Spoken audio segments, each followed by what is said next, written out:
Danielle is in Tampa, Florida. Hi, Danielle. How are you? Hi, Mr. Ramsey. Thank you very much for taking my call. Sure. What's up? I'm in a position where I'm thinking about selling my house. My son's father and I live together, and it's not the best situation. Your Blinds.com advice actually was pretty spot on as far as our situation goes. I've connected with one of your ELPs, and I'm just really torn because I love my home and I love my neighborhood, but I just want to be able to pay my debt off and provide better for my son.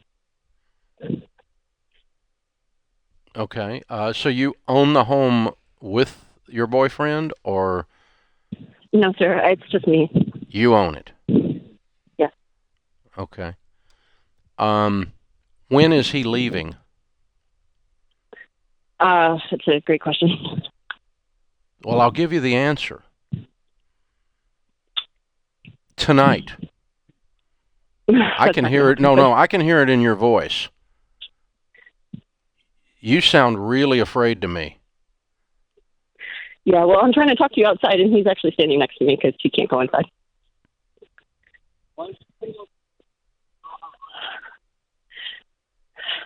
Sir, Yeah. I have about $16,000 worth of debt. It includes a car, a credit card, some medical debt from the birth of our son that I get no help with.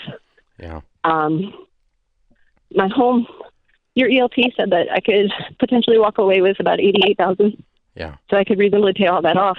I could set my son up and myself up in a nice townhome or a reasonable townhome in a nice area, good schools. You know, I've thought all this out. What is your income? I just got a promotion at my job. I've been there about 10 years. I don't quite know what it works out to be, but it's $21 an hour. I believe it's like 44. Okay. How old are you? I'll be 32 this month, sir. How old's your baby? 8 months.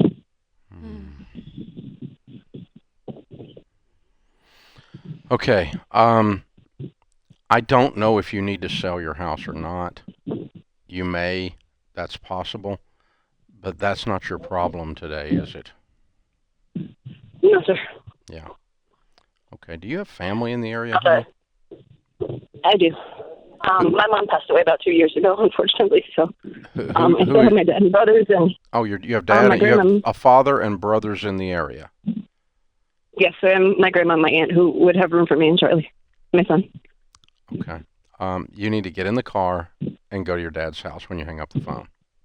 I can't do that, sir. I've tried that already. Why can't you do that?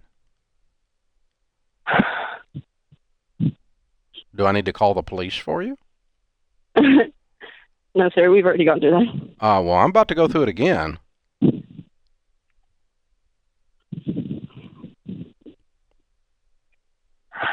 Danielle, where are you, Danielle? Are you outside your house right now? Yes, I am. You are. Okay. Do you have car keys? Where's Where's your son? In his father's arms. Okay. In front of my car. All right. You need to, when you hang up, you need to call the police and you need to call your father. And you need to get you and your son away from this guy. Do you hear me? Do you understand? This is not going to work otherwise, honey. This is not a house problem and it's not a debt problem. You and your son are in danger. Do you understand me? Hello? Yes, sir. Can you hear me? I'm sorry. Where'd you go? Sir, can you hear me? Yeah, I can. Where are you? Okay. I'm sorry. I'm here. Did you hear what I said, or were you distracted? Yes, I did, sir. No, I heard you. Okay. So are you going to sit there in the middle of this sewage, or are you going to fix it? I want to fix it. That's why I want to sell my home, and I just want to be done with everything. Honey, we don't need to call a realtor. We need to get the boyfriend out of the house, and that's going to involve the police and or your father and your brothers. He needs to leave. It's your house. And you're afraid. You understand that this is wrong, right? Yes, sir. Okay. You're not the crazy one. I'm talking to the sane one. You know, a lot of times it feels like that. Yeah, I know. All right, I'll tell you what we're going to do. We're going to put you on hold, and Kelly is going to make sure that law enforcement gets over there, okay? No, sir, please. No, baby doll. I'm not going to be, I'm not, listen, I love you and that baby. And we're not, do what? Just needed to know if I should sell my house or not. I'm sorry. It's okay. It's okay, honey. You're in a hole. Mr. Ramsey, I'm sorry. I trust you. Listen, easy, breathe. You're in a horrible situation, and you have to make the moves to get away from it. Okay? And part of the type of situation that you are in is that part of his psychological job is he has convinced you that you're not able to operate without him. And I'm convinced the only way you're ever going to be able to operate is without him. You understand me? Yes, sir. Okay. Listen, you are worth being okay. It's worth being okay for your kid. It's worth being okay. It's your freaking house. He's trespassing. We're going to remove the trespasser. It has to happen.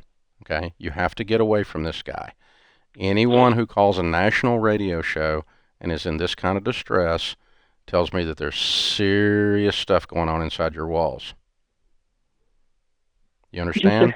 And then once he's clear, we're going to put you with one of our counselors free. I'm not going to charge you a dime, and we're going to walk with you, and then we can start making decisions about your finances.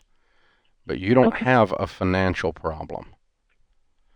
You need a boyfriend-ectomy. Yeah, I've been needing that. And it's happening today, darling. It's happening today. Yes, sir. Do you understand? Yes, sir. Today. And Danielle, if you feel like you and your son need to be somewhere safe, then I would get out of the house as well. Removing him may not. Well, no, but I mean, like, after he's gone, you can make this determination with may need to go with somewhere. Local law enforcement. But get a restraining order. You can do whatever you need to do at that point. But you and the baby need to get out of there until he's gone, and then you need to get someone to remove him. And it's that simple. So that's what you have to do, and then you can begin to have a conversation in some form of sanity, because the situation you are in right now is insane. It's an insane situation. You're not insane, but the situation's crazy, girl. Thank you, sir. Thank you. Hey, we love you. You hold on a second. Kelly's going to pick up, okay? And we're going to make sure you get taken care of. You weren't scheduled to be involved in the show yesterday, but you got involved behind the scenes a little bit. Yeah. For those of you that were not around yesterday for whatever reason, I don't usually tell you what yesterday is, but all that, but this is the time we're going to stop and do that. We had a young lady call in with Rachel and I on the air that became apparent during the call that she was a victim of domestic violence. Which I don't even like saying that way because it sounds so antiseptic.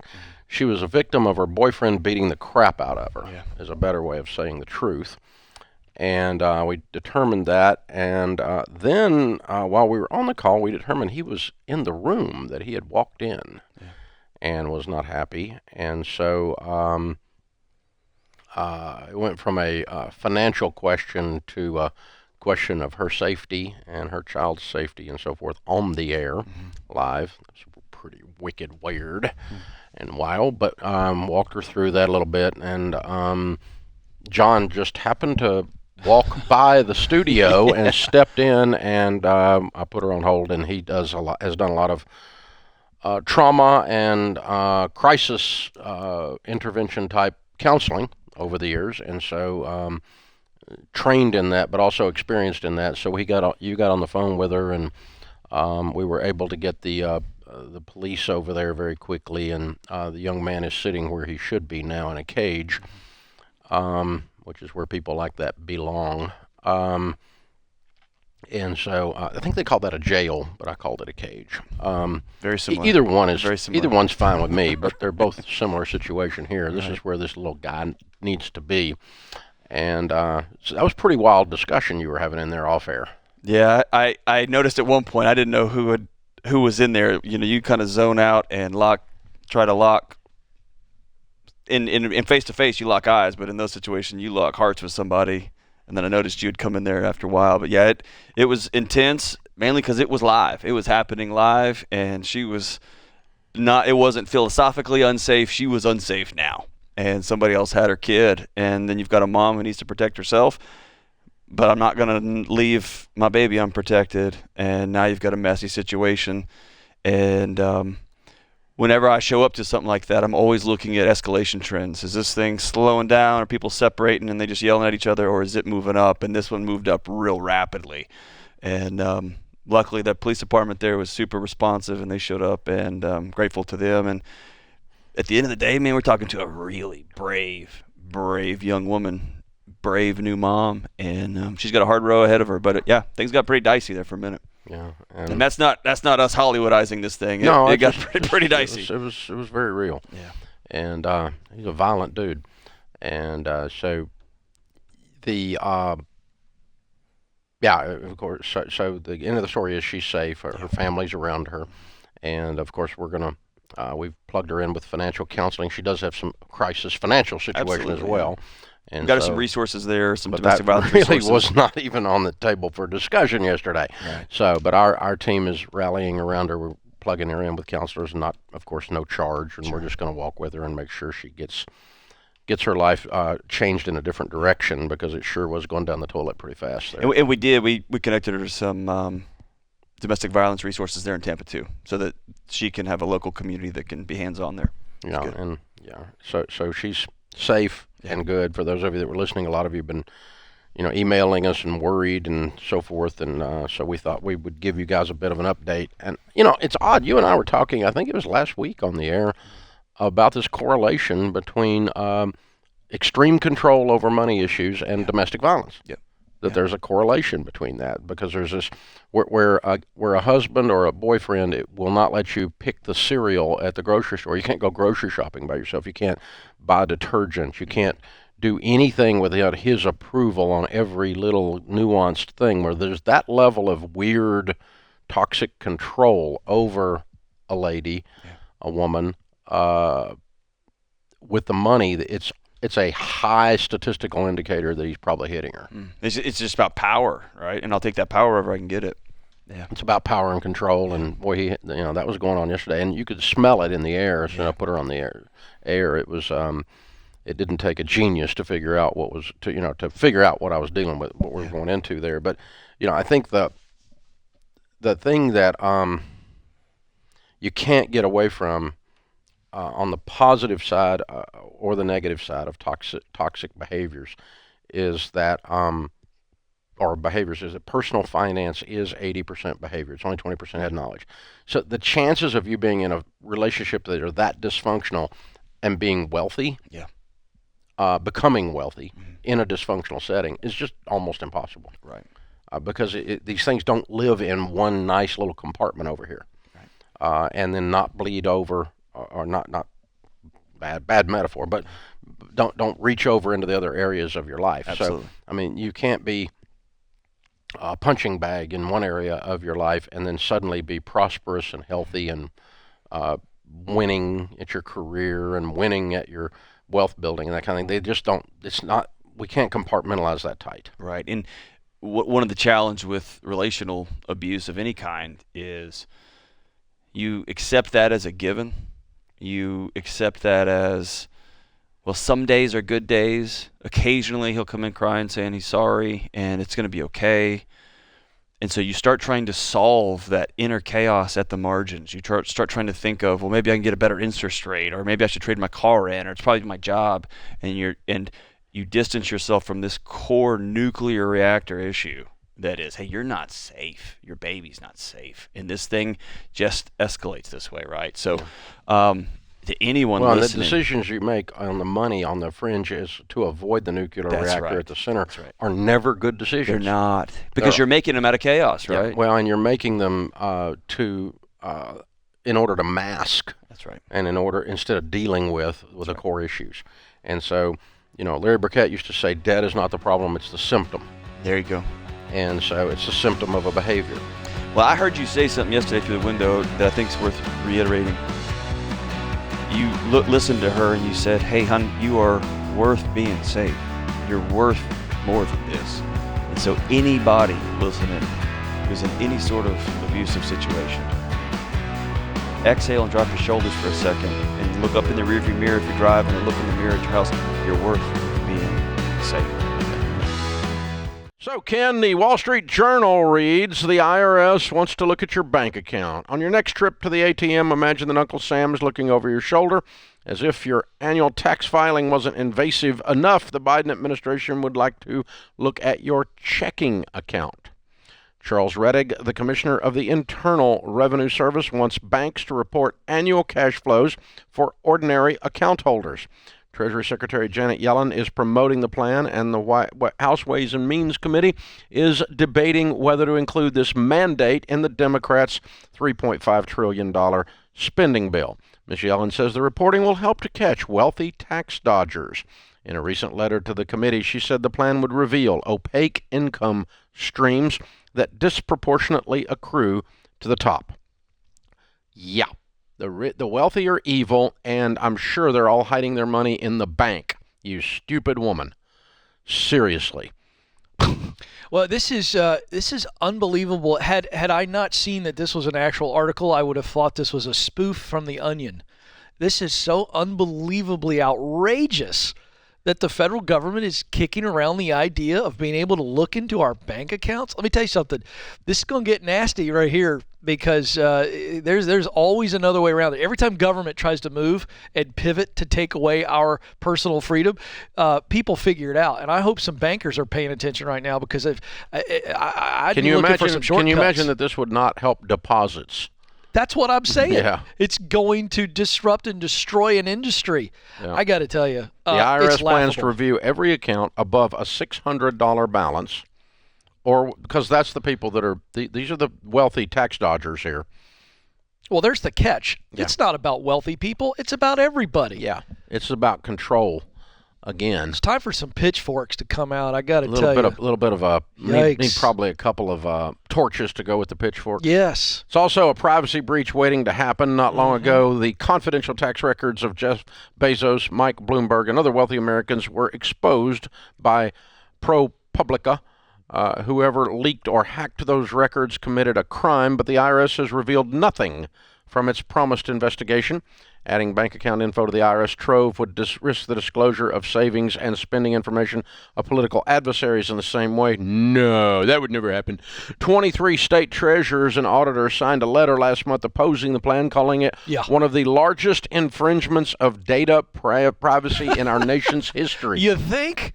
By the way, watch this. Watch how this might just flood the cryptocurrency thing becoming an outside fringe thing to an actual everyday thing. That's why this thing is out there. I'm not endorsing it at all. I don't do anything with it. I want to be very clear. But that's where this is coming from, because of this government overreach. You watch it. It's just going to, if this happens or even tries to happen, it's going to create a tidal wave of mistrust and all kinds of problems. It's laughable. It's so absurd. It really is. It's mind-blowing that they think that this could actually happen. Well, and you know, I would think that probably one of the more powerful lobbying groups, even for Democrats, would be the bankers. That's why I laugh at this. And I would think that they would put their big heel on this and grind, because this is going to create a lot of cost for them, because they have to build systems to report this, to comply. This is a billions and billions of dollars of cost for the banking industry. Yeah. This, because to by me, God, if you got $750, Joe Biden wants to know it. Oh yeah. And first of all, let me just say this. I have this is an opinion. I just don't think this has any legs to it all. It's so ridiculous. But the emperor is officially not wearing clothes. That's where we are right now. This is such an unbelievable Wait, he did that suggestion. Too? Yes, on top of everything else, he's taking his clothes off. Birthday suit needs ironing. Yes, Don't it do does. That. Yes, Don't it do does. That. Don't do that. Yeah, it's just so absurd that this policy would even be floated. No, it's just, but it's you know, it goes along with a lot of the COVID overreach and some of these other things that are overreaching constitutional rights. and it's been going on for some time. Yes. And just how much before people bow up on it? I think this would do it. Apparently, there's a weather problem with Southwest Air right now. Yeah. The weather everywhere Southwest Air is flying is bad. Yeah. And so they're struggling with weather. Yeah. And everywhere they land is a problem. Yeah. Yeah. Yeah. So these statements and policies and supposed things, even if you don't implement them, if you just toss it out there like a trial balloon that has a grenade attached to it, it still has implications. That's a great point. You know it what this reverbs through these industries. That's absolutely a great point, Dave. This is a threat to privacy. A threat. Right now it's a threat. It's not an attack yet, but it's a threat. And I don't know if there's anything more private than our bank accounts. You start talking about people's money. I mean, we're talking, you've been doing this for a long time. We're talking crazy emotions around your money and the privacy of that. Yeah. This is a threat to privacy. That's what this is. Yeah, it's like a banana republic where you can't trust the banking system, so you have to keep your money under a mattress, and you have to stay off the grid because you can't. It's not trustworthy. That's correct. They lie, they steal, they cheat in some of these crazy countries. And are we going to devolve into that with this kind of movement out of the federal government? Of course, the good news is we've got a group of governors on several of these issues that are saying your overreach doesn't extend across our state line. We're not going to allow it. And then we've got another group of governors that went, oh, yeah, we're all in. Whatever you want to do. We're with you, Big Joe. Yeah, this is out of control. Out of control. The tyranny is real. So, yeah, just let them poke around in everybody's bank account. Not to mention how much that costs, not to mention how much you do, but every time you get ready to move your money that you earned, they want to know about it. Yeah. We'll see how that works out. This is The Ramsey Show. Up next is going to be Chris in Los Angeles. Hi, Chris. Welcome to The Ramsey Show. Hey, Dave. How are you doing? Great, man. What's up? There's a couple things. One, you've done some great work, and in some ways I love you. In other ways, you're stupid and arrogant. Okay. How can I help you? All right. By the way, that's a great way to start any conversation right there. Yeah. Yeah. Well, my first question would be, are you smarter than Warren Buffett? How old are you? Because you push. I'm 35. Okay, cool. So what? I'm sorry. Let's stop just a second. What's the point of your call? How can I help you? The point of my call is you push people into actively managed funds when over time, if you pushed people into an index fund, they would have about 50% more money when they retire. Okay. Not sure where you went to school for your math class, but you failed. Actually, compounding costs I understand. add up dramatically. I got socks older than you. I've been teaching this a while, okay? So this is how this works. Now, here's the thing. You're basically doing what Bogle said, and Bogle invented a wonderful thing with the index fund, and the S&P 500 funds are wonderful. The index funds are wonderful. They are not a cure-all, and there's no possible scenario, unless you're an absolute idiot in picking your actively managed funds, that you would have 50% more in an index fund. Now, the actual facts are more than 50% of the funds underperform the indexes. That is a true fact, to your point. That's a different fact. The fact is 2% above, if you have a 7% return versus a 9% return, which you have the compounding costs bringing your return down by 2%, over 50 years, you'll have half the money. Do the math on that, Google it. That would be true too, but none of those numbers you're using are accurate in terms of what the S&P has produced or what actively managed funds have produced. The actively managed funds that I personally have picked have outperformed the indexes by more than 2% as a portfolio, because it's fairly easy to study mutual funds and pick them that outperform. But if you're not going to study them and you're not going to have a good advisor in your corner, then using the index funds is a great idea. Here's what we actually found in the real world versus someone's hypothetical vacuum discussion of theory, okay? As we studied the largest study of millionaires, 90% of them largest study of millionaires ever done, over 10,000 of them. 90% of them became wealthy without inheritance. Inheritance did not cause their wealth. And Dave, almost I'm one all of them. and almost all of them did it with their 401k with actively managed funds. Now, some of the funds actually underperformed the S&P, and some of them overperformed the S&P, and some of them used an S&P because a good 500 fund was in their portfolio as well.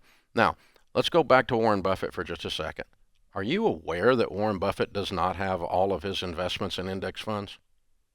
Of course, Okay, he has good. it in a holding company. I'm not sure, other than the fact that he has stated that the average guy, because he's a Bogleite, the average guy should buy index funds instead of actively managed funds. Other than that, he doesn't actually do what he says he's going to do with that. He actually has an actively managed portfolio called Berkshire Hathaway. Are you aware of that? Yes, I am, and Okay. he's doing it with the money he's leaving to his wife when he dies. Well, that's fine. I mean, where the money's going is not relevant to the mathematical discussion. The mathematical Dave, discussion, Chris, is simply this. Warren Buffett made comments frequently about the average guy should buy index funds, and I really don't have a problem with that. You can get rich with index funds. Not 50% richer. That's complete BS. But that is true. But you can get rich with index funds. I don't have any problem with that at all. If that makes me arrogant, fine. But I think we're confused as to who's arrogant on this call, brother. I think that's the issue. I've got a book suggestion for Chris. It's called How to Win Friends and Influence People. It's a classic. You should read it. No, I mean, it's good luck with it. I hope it works out for you. But here's the thing. I've been doing what I've been doing for 30 years, Chris, and it's made me a multi-millionaire. And I invest in actively managed growth stock mutual funds that outperform the indexes across the 4 types we teach. I actually invest in what I tell people to do. I don't tell people to do something while I'm investing in something else. Different than my friend Warren. This is The Ramsey Show. Matt is in Lancaster, Pennsylvania. Hi, Matt. How are you? Good. How you doing, Dave? Better than I deserve. What's up? Awesome. First, I just want to say thank you. In 2015, me and my wife found you and paid off $120,000 in 2018. So thank you for that. Good for you. That. And, yeah, look forward to seeing you when the mortgage is paid off. Awesome. Currently, I'm a nurse at a hospital in Lancaster that is going to be mandating the COVID vaccine, which I'm not sure if I'm going to get it yet. So I'm looking at possibly doing a career change. We have an 18-month-old, and our second baby is due August 24th. If I don't get the vaccine, it would be my firing date would be September 1st. We're in baby steps 4, 5, and 6. We have about $55,000 in retirement with my work. We both have IRAs that have about $3,000 each. We're putting in money for our first child's college fund monthly, and we were putting about $400 extra on the mortgage. So I guess my question is, how much is in the emergency fund? The emergency fund right now has $15,000. So and what's your household income? I bring home gross about 63, and then take home for my wife. She owns her own business. She's bringing around like $1,000 to $1,500 a month take home. I don't know what her gross is. Okay. But we probably bring home about $4,500 a month. Okay, so August, July, and the rest of June. Mm-hmm. So you've got 75 days. Correct. Yep. Okay. All right. For them to either change their mind or you get a different nursing job. Why don't you just get a different nursing job? There's a shortage of nurses. Two, I know. So the thinking is that's a possibility. So I'm really into finances after discovering you, and I have been in talks with my financial advisor about becoming a financial advisor myself. If that would fall through, and I'm also looking at other nursing jobs. The only issue that I see with that is it's one of the largest companies hospital-wide in Pennsylvania on the Philadelphia side, and I believe everyone's kind of just watching to see how many nurses and people leave. Well, that's this that's company- happening everywhere. Okay. Yeah. And the point is, and you're well aware of this. I don't need to tell you this, but I'm just Mm-hmm. going to remind you of what you already know. There's a lot of places that have nurses that are not hospitals. Yeah, that's true. Yeah, so I guess I could do that. Yeah. Because here's the thing. Um, Here's the thing. You need to make the jump to financial advisor from strength, not desperation and weakness. so that's so I've been offered from other people that know that I'm into finances and stuff. They have talked to me about training me to be an accountant and stuff like that. And I don't want to, that's what me and my wife have discussed. I don't want to be taking any kind of job out of desperation, just kind of like listening to you and Ken and stuff like that. Yeah, I think you need to finish out getting real clear on what this next move from nursing is, and you need to make the jump from nursing. So what I think is going to happen is I think you're going to find another nursing job in the next 3 weeks. Okay. Because you're Do you actually think- going to start looking. Yeah. Do you think I should wait, like, say my start date would be in September? No, I think if these bozos are willing to put you on the street, I'm willing to put them on the street.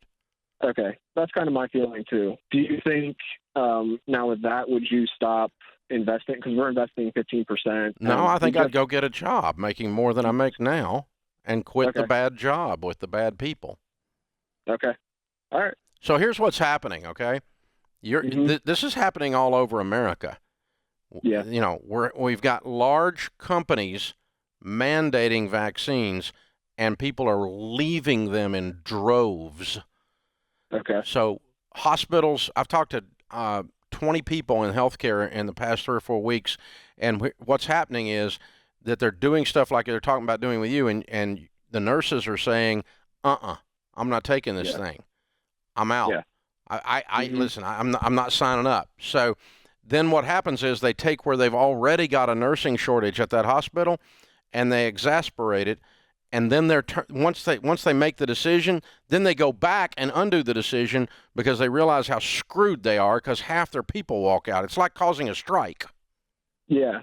And that's what's kind of going on here. Yeah, I got a feeling as soon as you find a job, they're going to change their mind. Yeah. But I'm not sure I want to stay there anyway if they're willing to put the muscle on me like that.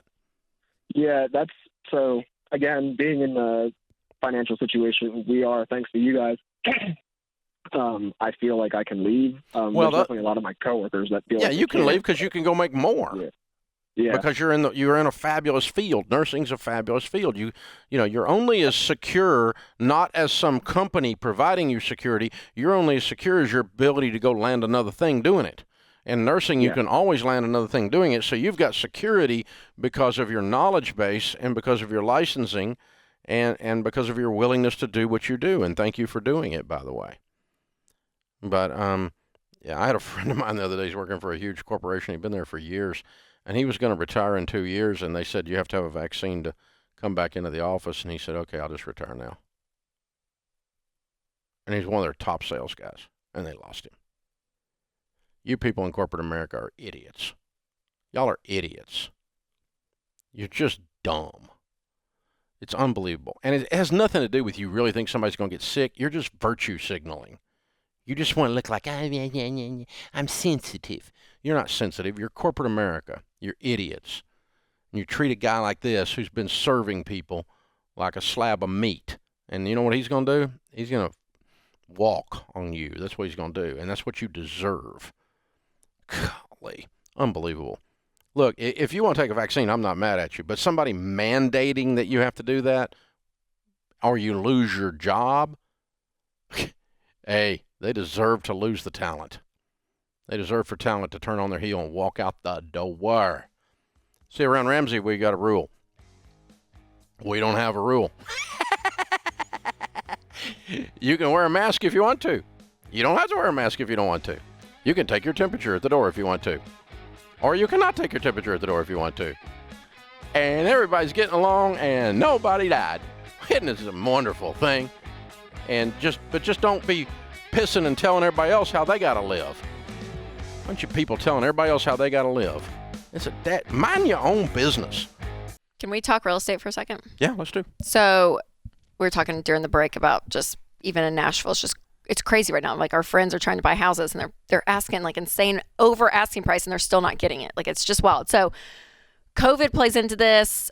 And I know real estate, you look over decades and decades, you see the influx of things going up and down. I mean, it's just like anything else.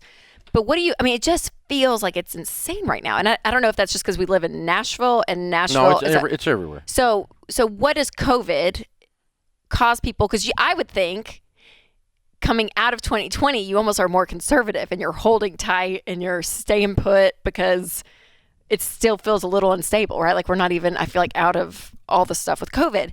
So why the surge?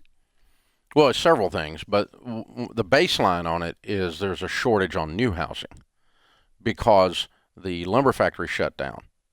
And a lot of the other components of the house, the factory shut down. Yeah, new lumber is just insane. So you can't get lumber. Yep. And then when you can't get it, it drove the prices way up on that. Yeah. And then there starts to be a frenzy around it, a feeding frenzy, like piranhas. It's like crazy. And so the new housing slowed to nothing, and there's this gap of 6 or 8 months of production of the components, therefore the new houses. And when you take the new housing gap supply out, the inventory supply out, then it shortens up I can't sense. Get a new house, so I got to go buy a used house, and so it doubles down on twice as many people looking at half the numbers of houses, and so you end up with a inventory shortage of new and used housing, and a shortage always causes when you got half the number of houses for sale as there are buyers out there, 2 to 1, 3 to 1 ratio, whatever, 4 to 1, whatever the ratio is, then that alone did this. But what COVID did was it shut down not the real estate market because people were still buying houses during quarantine. Mm-hmm. They were buying them sight unseen on Zoom and other stuff. Right. But the factory shutting down, the supply chain getting screwed up, has screwed up the economy. That's what it was. So it's not that there's more buyers; it's just that and then the buyers go crazy. Yeah. And then the sellers go crazy. Yeah. And then the buyers go crazier. And so there's this cycle of just this feeding frenzy, and it's all emotion. And so, you're seeing properties in lots of towns get multiple offers, $50,000, $100,000 over asking price. Yeah. And they line up through the whole weekend, and there's 62 offers on a house over the weekend. That's not unusual in a lot of cities right now. But that'll subside. Eventually the feeding frenzy calms down, and then there'll just be this like hangover. Like the housing hangover after that. It'll just be like the morning after. Have you felt this ever? I mean, I've never seen it like this exactly. Yeah. But what we are going to see out of this that you've never seen, your generation's never seen, is inflation. Inflation, the components that make up the inflation index, housing is one of them. It's the biggest part of inflation. And when housing shoots up and oil shoots up, and oil has shot up too. Yeah, it has. Yeah. And you look at the gas pump. It's doubled. Oh, I know. Filled up my minivan 2 days ago. I thought, nobody's talking about it. But the gas pump doubles and housing goes up a bunch. Then all of a sudden you're going to see stuff like I saw in the 70s and 80s, which was double-digit inflation, where stuff's going up 10, 15% a year. Man. And inflation was out of control. And the politicians, it took some real strong politicians to do away with it. It was out of control. How do they do away with it? Well, I credit Ronald Reagan. I'm just putting the brakes on because it was out of control under Carter, and he comes in and shifted economic policy and just started opening up, doing away with regulation, opening up the markets. Because if you can flood the market with supply, it slows down the feeding frenzy. Because if you can get it everywhere, there's no scarcity. Sure. Then the prices start to settle.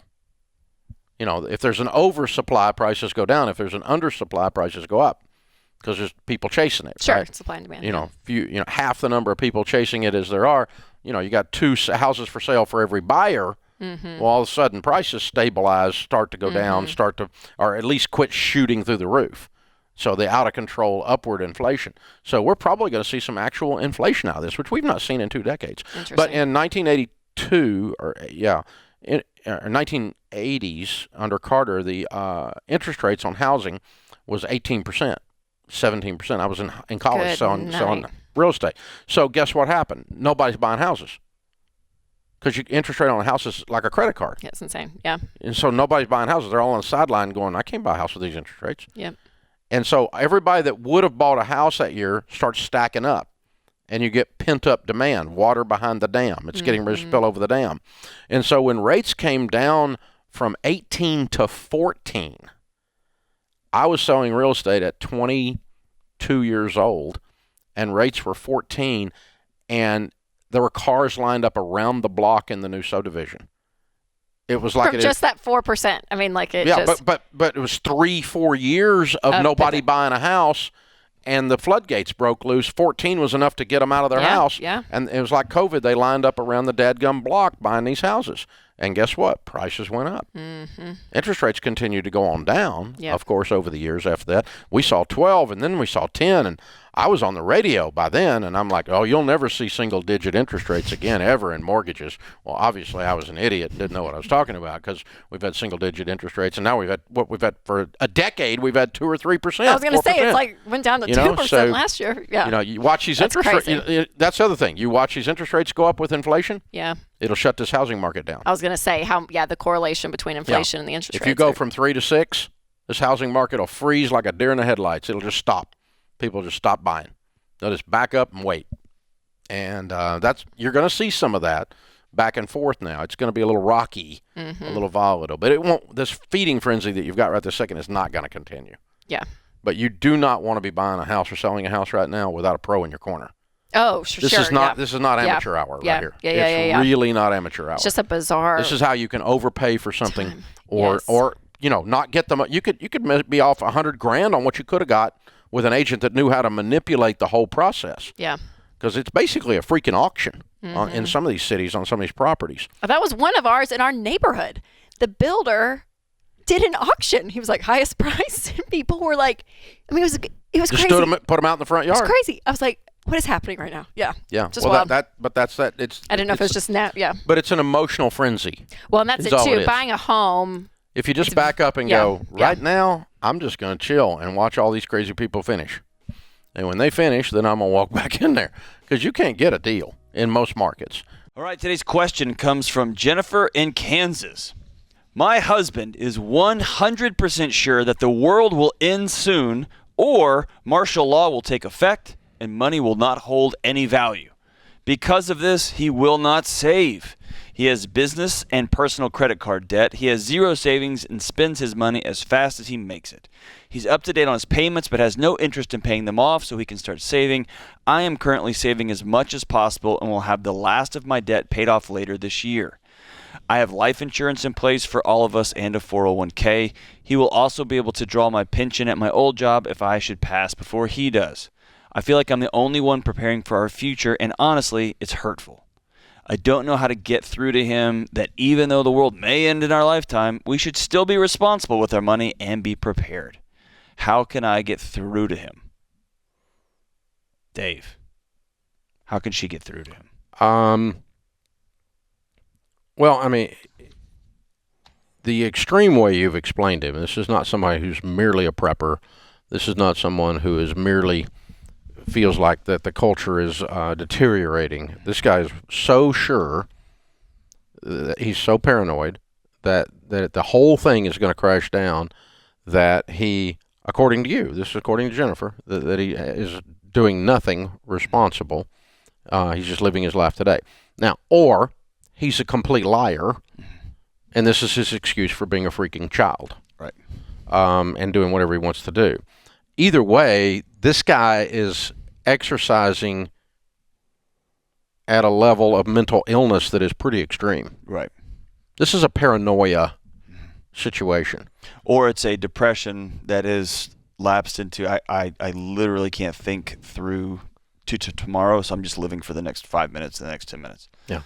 And I'll create this narrative, and I will find some websites that will back up my narrative. Well, there's 1,000 of these conspiracy Millions of them, websites, and all you got to do is watch the news, and it makes them all come true. That's exactly right. And but they're not, So let me just tell you that the world has problems, and the world has always had problems. 100% of the time. And but the percentage likelihood of martial law and of you losing all of your personal assets coming together in your lifetime is so small that to believe that 100% to the point that it affects your behavior where you do nothing responsible for your family is called paranoia. That is a mental illness level. This is not merely we have a disagreement about how life works. This is your husband is mentally ill. And so let me. Am I wrong? No, and in fact, here, Dave, I had a season of life when I had. You and I've talked about this. I had mapped out in a very beautiful mind kind of way where this data point led to this one and this one, and I wasn't well. And I had come to figure out that the housing market was going to recollapse and they were going to have to nationalize housing. I had created this whole world. And so I was going to cash out this and go do this. And I'll never forget sitting with the CFO of a $200 million company. I sat down and explained what I was about to do with my retirement. I was going to cash it out because money's not going to.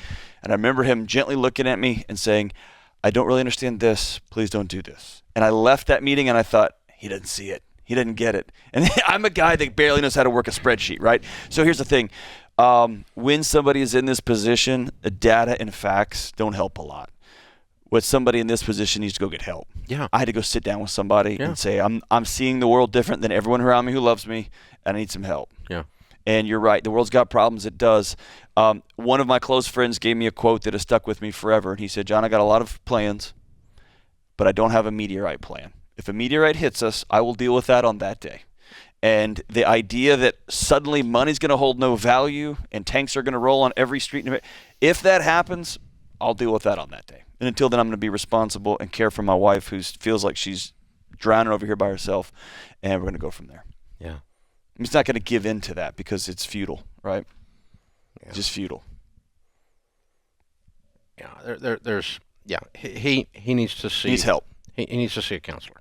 Yeah. He needs help. So, Jennifer, no amount of you sitting down trying to explain stuff to him is going to help. How can I get through to him? You can't. You cannot.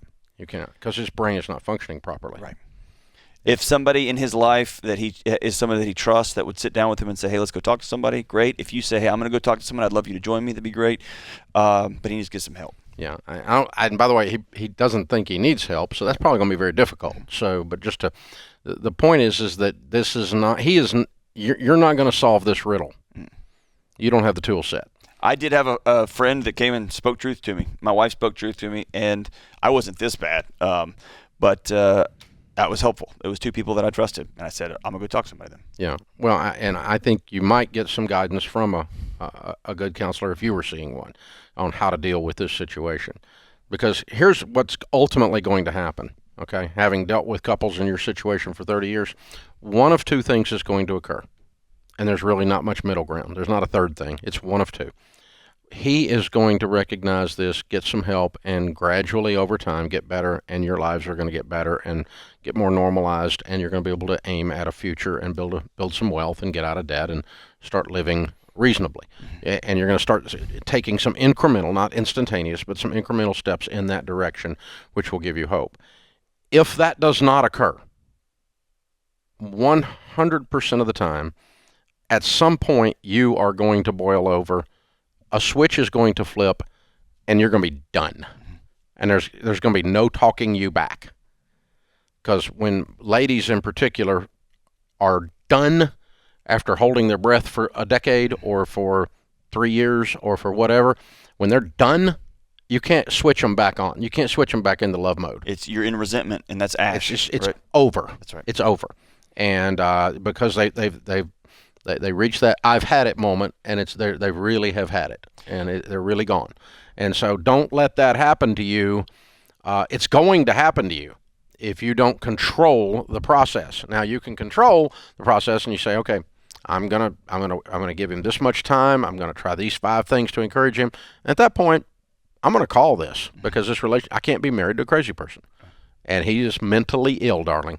He's mentally ill. We just diagnosed it. Dave, some of this feels like a self-fulfilling prophecy to me.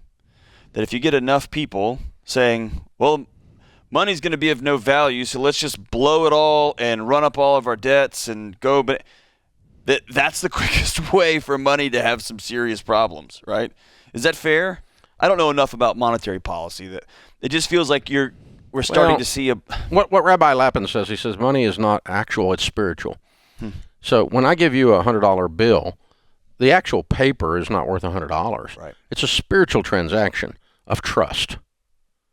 And so when I give you a $100 bill, you accept that $100 bill for $100 in goods and services, or you get eyes get big and you say thank you, or whatever it is, because you trust that you can take that and do something with it. And so what you're saying is, and it's a valid point, that if enough people lose that trust, then the money is destroyed. Or if enough people act so ridiculously. I mean, if you lose, if 90% of the people lose trust in the money, the money is no longer currency. There you go. There's no current to it. Right. So I mean, I've got some Confederate money from before the Civil War. Oh, wow. During the Civil War. Yeah. You know what you can buy with that? Nothing. Right. There's no trust associated. So we have with a vested interest in saying, hey, instead of running from this and acting like children, let's lock back and try to get some. Let's common build sense together. in Let's this build thing. civilization together. Good grief, yes. Today's question comes from Regina in Kentucky. Regina writes, my husband's 86-year-old father moved in with us after his wife passed away. At the time, he had over $2 million in retirement investments. 2 years ago, he met a woman who's 54. He has spent well over $800,000 on her. Nothing his children say will deter him from pulling money out of his investments to make her happy.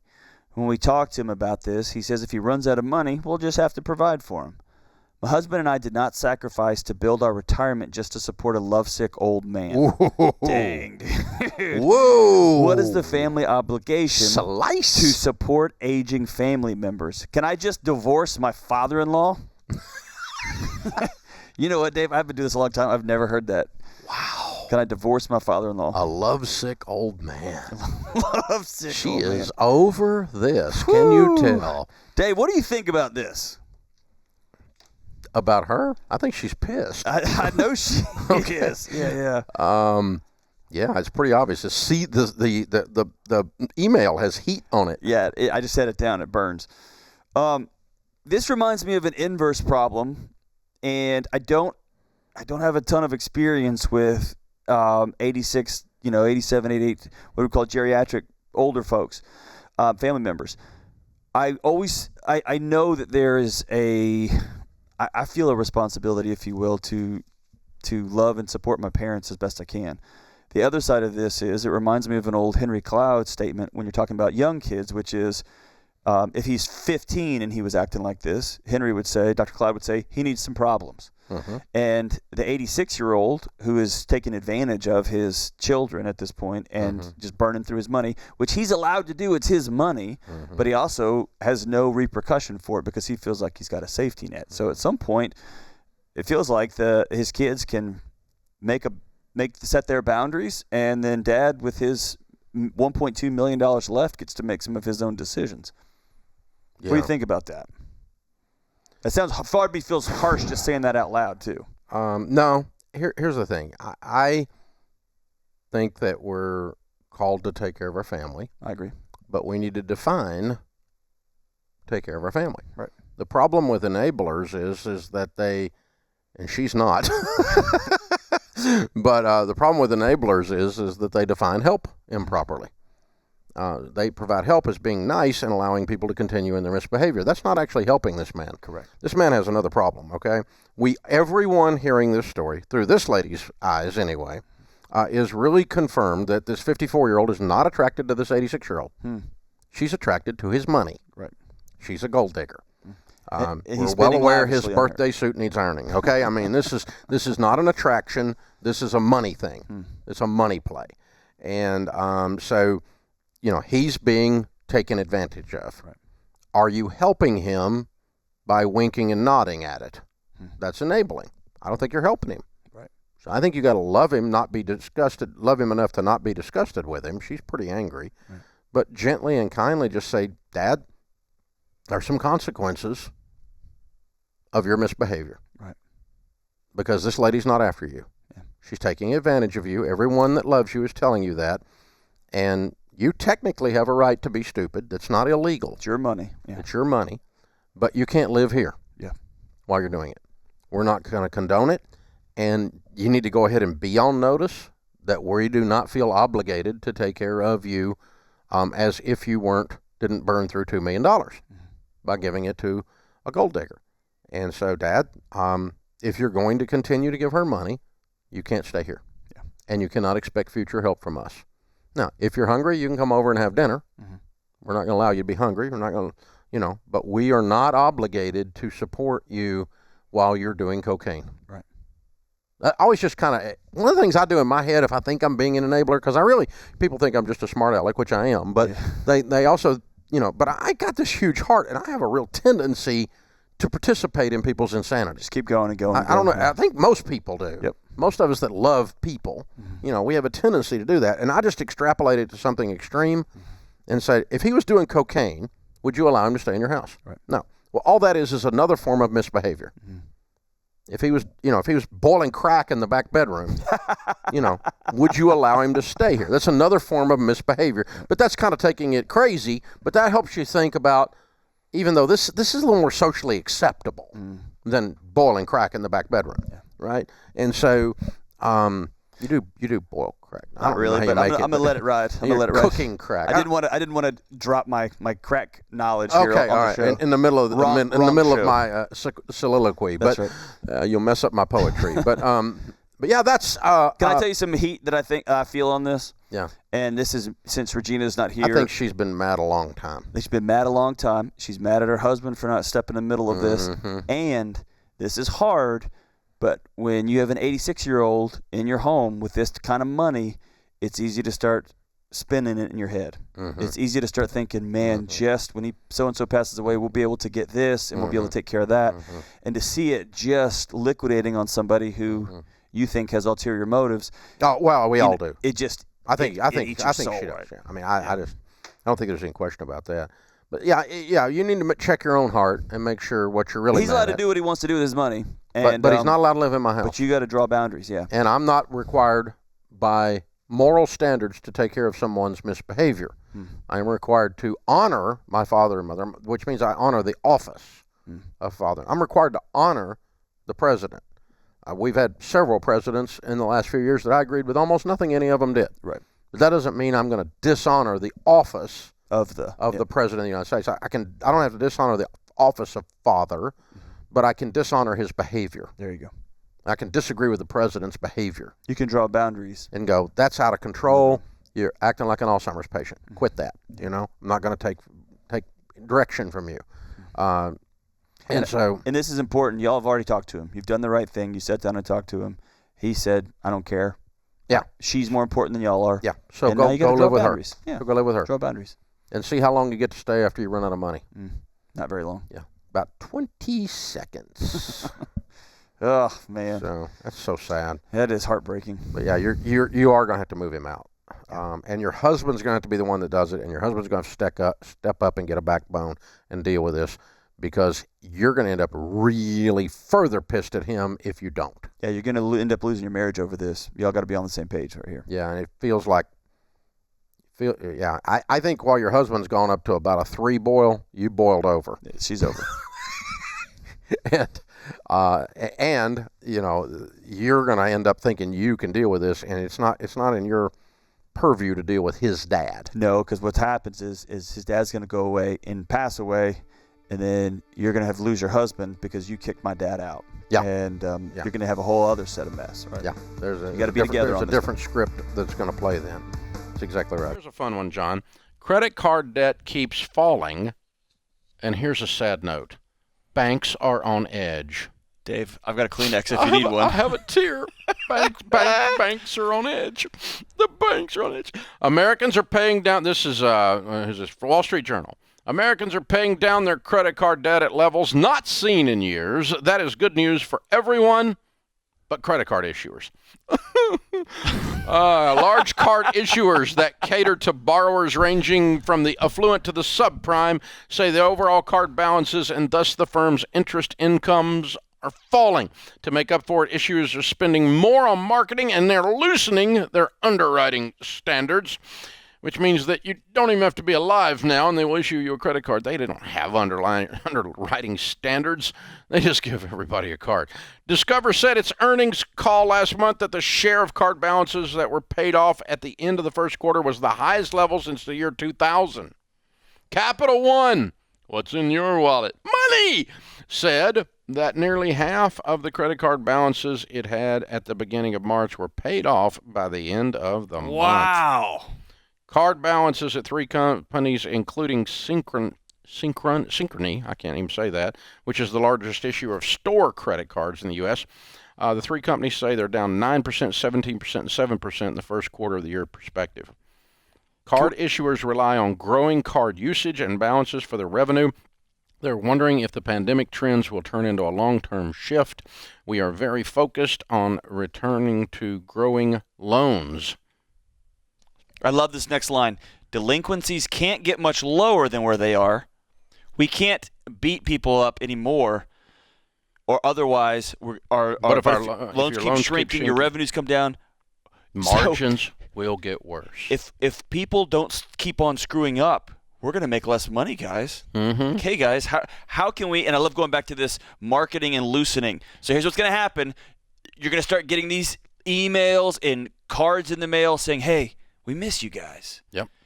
Here's some more money you can just go spend. Hey, Dave, what happens if America collectively said, whoa, we got our bell rung, and we said, I don't want to be the little pig in the straw house anymore. I'm going to get my crap together. I'm going to get out of debt and have an emergency fund. I'm going to be the little pig in the brick house, so when the wolf comes and blows, I don't have credit card debt. I don't have student loan debt. I don't have car payments. I'm under control, and I got a pile of money. You know what would happen? Discover would be up a creek. The economy would collapse. No, it wouldn't. The economy would boom. Let me ask you this. If you get completely out of debt, thus you have your entire income to work with, and you have money saved for emergencies and saved to buy things, do people then spend less over the next decade following that, or more? I know in my life, we've spent more. Spend more. The house I bought was more. Because you're affluent. You have money. You spend. So this idea that debt drives the economy is not true. Now, consumption does drive the economy, but consumption increases when people aren't broke. So the idea that getting rid of debt in America and getting rid of this burden on the back of everyone is somehow going to cause the American capitalistic system to completely fail is asinine. Because the reality is when people get out of debt and have money, they spend more money. Now, they spend it differently, right, more intentionally, more wisely, but it's not less dollars being spent on big screens. You get nicer big screen, it's right? more dollars being spent on the equivalent of whatever the consumption is because you've got the money. Yep. I mean, think about it. If you have to really think about the big screen and Best Buy has to approve you for 90 days, same as cash, and you have to go through an entire portfolio of paperwork just to walk out with your big screen. You shouldn't be buying the big screen. Well, you shouldn't be buying it. But let's say if you have to go that versus you go, I want one of those. No, I think I'll take 2. And y'all just deliver it to me. And here's the money. Yeah. Now, who spends more? Right. I mean, not really. I mean, you're not being crazy. Right. But the truth is that I make a lot more money and have a lot more money than I used to have, and I spend a lot more money than I used to spend. Right. Well, no duh. So this is the most wonderful news in the world, and I wish I could take credit for it, but we're not a big enough deal to take credit for it. We're a big deal, but we're not a big enough deal to shift the whole economy yet. But one of my goals in life is to get Americans to start treating the credit card like it's the financial cigarette. And we are on track, baby. But the pandemic came along and helped me with my goals. Because it woke a bunch of you people up. It slapped the silly out of some of you. I think that, again, my friends make fun of me for being overly optimistic all the time. But I think that by and large, people are good. And I think by and large, people, when backed into a corner, go, oh, okay. And my hope here is that everyone got their bell rung. Nothing can happen to us. We'd forgotten 9/11. And before that, it had been years. Forgotten 2008. Right. And everyone realized, oh, this can go away overnight. But this can be a segment of America. This could be their Never Emotional Great Depression. Yes. They're never again moment. That's right. Mike is in Pensacola, Florida to start off this hour. Hey, Mike, how can we help? Hey, Dave and Christy, thanks for taking my call. How are y'all doing? Better than we deserve. What's up? Well, my wife and I are debt-free minus our house. We have an emergency fund. We're about to start investing in a 401k, and don't worry, we do not own Beanie Babies. So we're good. So I'm calling about our home. We're looking to relocate to a better school district and a safer neighborhood. And you know real estate, of course, and this market's crazy. I know nothing about it. So we're looking to see if we should sell now and buy later, being that we have the available funds for a down payment and we have a place to live in the interim for free, my father-in-law's house. He's being very generous. As far as future predictions, will the market go down later? Should we sell our house, go live with him, and then buy later? What are your thoughts on that? I do not think this is a bubble. Okay. And that would be the only way it would go down. I think So you don't I think go the ahead, I'm sorry. craziness will slow and the rate of increase in prices will slow, but I don't think this is a false bubble that's going to course correct, and the house prices in Pensacola, Florida are going to go down dramatically anytime in the next decade. Okay, And what understood. what We that were means is considering if you buy and step out of the foreclosures market. flooding the market, but Yeah, what that means is as you step out of the market, every day you wait to get back in, the prices are going up for the rest of your life. so it's definitely not a good idea to sell now and buy later. It's a good idea to sell now and buy now. Sounds like it. Nothing wrong with that because it's an even swap. You're going to get the benefit of the heated market on the sale, and you're going to have the problem of the heated market on the buy. So I'm curious about this, Dave, because we got some calls like this last week, and I was talking to you about this even off air. But are you thinking there's going to be any kind of dip? Because right now, like Nashville specifically, with these cash buyers coming from California, so it's so much, people are paying so much over appraisal and list price. You're not seeing that go down. You're thinking it's just going to level out and then keep going. I mean, I'm curious about this because we hear about this all the time. The only thing that dropped in 2008, 2008 is the first time in my 35 years of having a real estate license that prices across the nation went down. Mm-hmm. It's the only time I've ever seen it was in 2008. Now, I've seen particular markets bubble up and pop, Mm-hmm. and those have to do with particular things in those markets. But, you know, Florida does not have any of those issues. I don't, for instance, I'll give you an example. I don't know what's going to happen in California Yeah. because there's a mass exodus. Yeah. People are leaving. There's a stream of U-Hauls going down the interstate, leaving the state as fast as they can possibly flee, and so and they're going to Texas, Tennessee, Florida, and buying houses. And so, what's that going to do to that real estate market? Yeah. Eventually, if enough of that continues, mathematics tells us that will hurt prices in California. Yeah. It hasn't yet. California is white hot. You put a house on the market, it'll sell in 3 days right now in L.A. And so it's not like all these people leaving have affected. There's so dadgum many people there that, that you take a while to empty the state, And so, but they are pouring out of there for sure. And those of us that are in the markets that they are coming to know it. Yeah. I mean, we go out here at the commercial breaks right here, and I haven't been out of this room to go out and meet people at a commercial break. I don't think a single time in 5 months that I didn't meet somebody from California that's here looking at houses. Mm-hmm. I mean, every dadgum. And so that's an example of a particular market that has unique problems, in that case created by the governor. Mm-hmm. And because COVID is not worse in California than it is in Tennessee and Texas. And so it's just absolute BS. But the bottom line is, and we've seen this before in other markets where, something unique happens. A manufacturing plant shuts down, and it was that labor base was a big part of that market. Then you can see that market correct. Mm-hmm. But overall, just because it's going up does not mean it's going to come down. Matter of fact, you have a hard time proving that.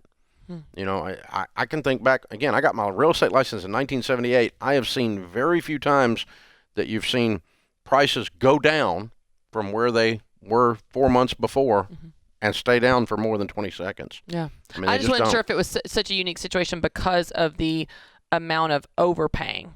Yeah, right well, now. they're overpaying, but are they? If Yeah. enough of them it's are, just going to set that new if bar. enough Yeah. of them are doing it, that is now the price. That's the new bar. Yeah.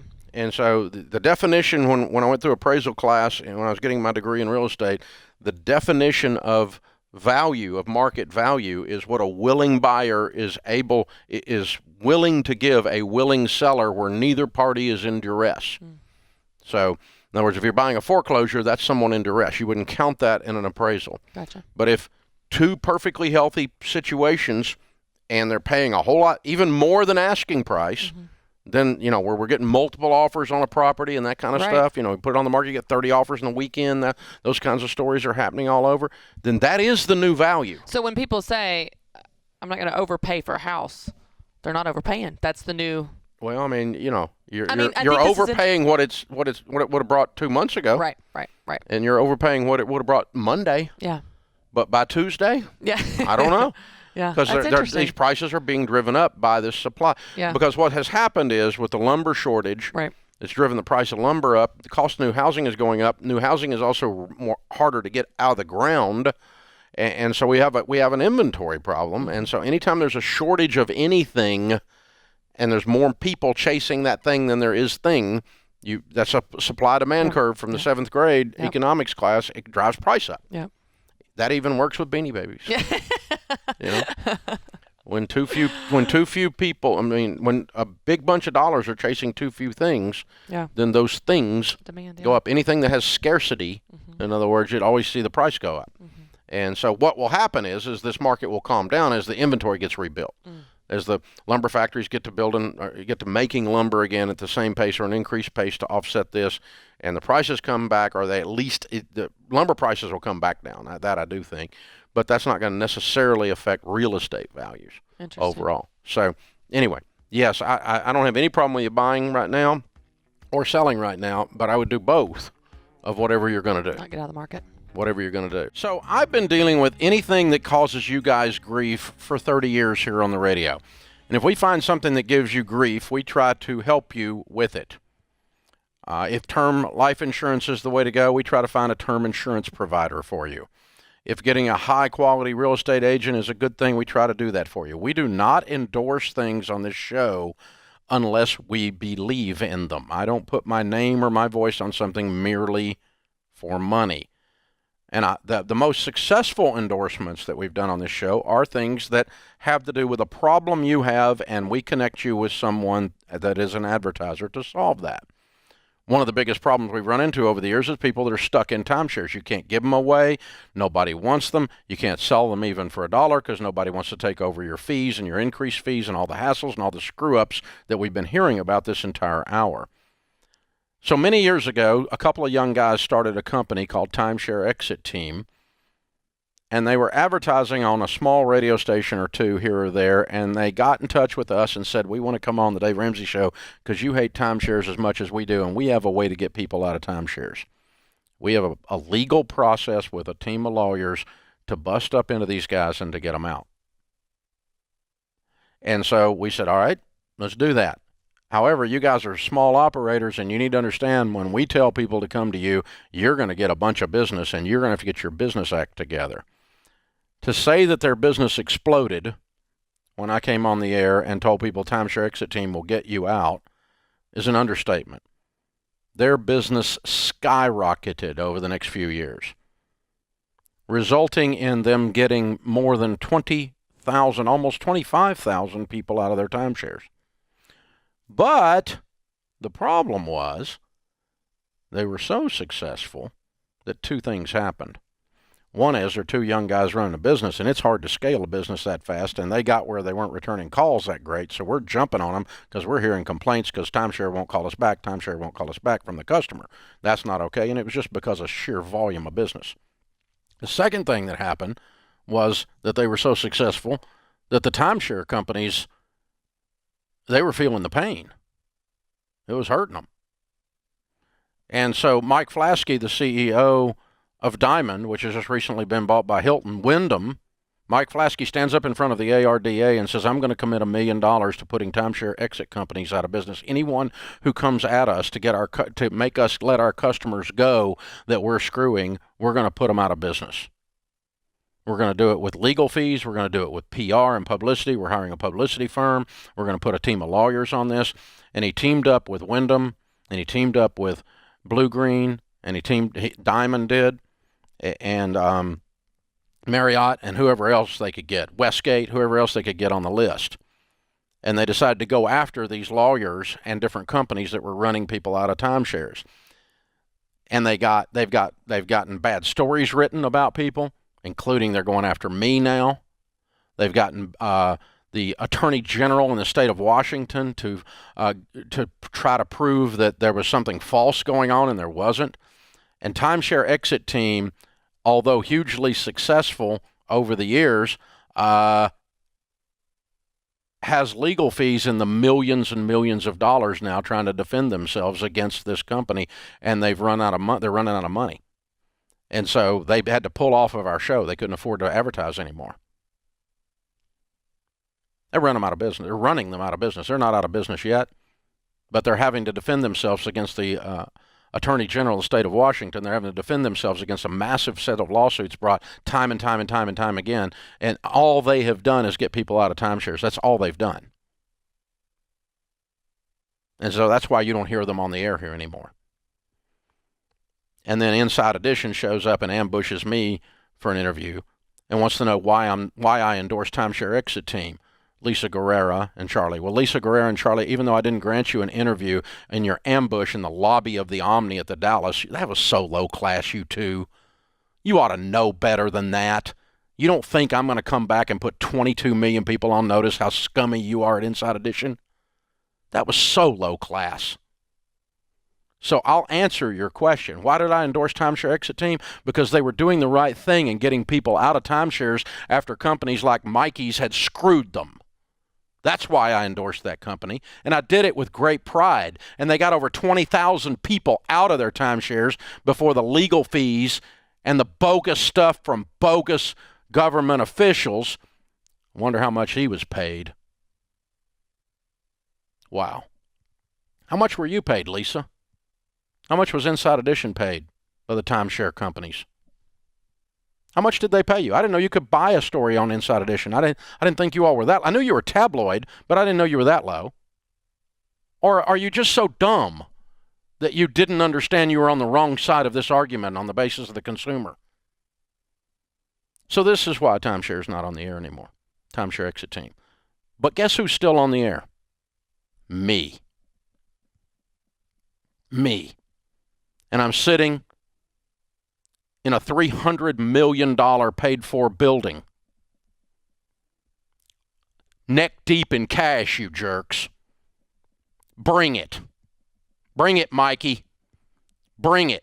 You have done poked the wrong bear. You done pissed off the wrong hillbilly. You have messed with me enough that I am coming after you, bozos, and I'm going to make a hobby out of you guys. And you don't understand how hillbillies work. We fight generationally. Ask the Hatfields and McCoys. They don't even remember why they're fighting, and they're still fighting. So, Diamond Resorts, Hilton, you made a huge mistake investing in Diamond, because I'm about to destroy your freaking investment if I have anything to do with it at all. I'm going to tell millions, tens of millions of people over and over and over and over again how bad Mike Flaskey is as a CEO, how scummy he is, and how these companies absolutely are screwing the consumer over and over and over and over and over again. If any of you Dave Ramsey listeners go into a Diamond presentation after hearing this, I got to call you stupid. If any of you Dave Ramsey listeners go into a Westgate presentation after hearing this and you walk into the tiger's cage in order to get a free pass to the zoo and pet the tiger, hoping the tiger won't eat you, you're stupid. I'm getting a free hotel. Buy your own hotel. Buy your own hotel. Did you hear the guy called in the first segment? $22,000 he invested and used the thing 6 times. That's a nice hotel. Where are you staying? My God, the Four Seasons in Paris, France? I mean, you can rent out the dadgum. Come on, people. Think. Don't be stupid rednecks and fall for these people. Don't be stupid. These companies are straight up evil. They are sucking the lifeblood out of America's families, and we have got to stop them from doing it. And the only way to stop them is not legally. They got too much power because they're buying off lawyers. They're running lawyers. You heard that guy? They're running lawyers out of business. Unbelievable. The guy's having to shut down his legal practice because he's overwhelmed with court costs and legal fees to protect himself because he was acting as an attorney to get people out. 15 cases that guy's got right now, and that's just one guy. You know how hard it was for us to find him? We found him in 24 hours, Lisa. It wasn't hard to do a little investigative reporting and actually find out what's really going on in this industry. If you were a real reporter, oh my gosh, this is not hard, you guys. This is not hard. When something feels slimy, you know why? 'Cause it's slimy. So, Diamond, Westgate, Wyndham, Marriott, Blue Green. Who am I leaving out here? I don't want to leave anybody out. Just let you guys know, you've been hassling my butt for 2 years behind the scenes, and we just made it public. Game on, boys. Game on.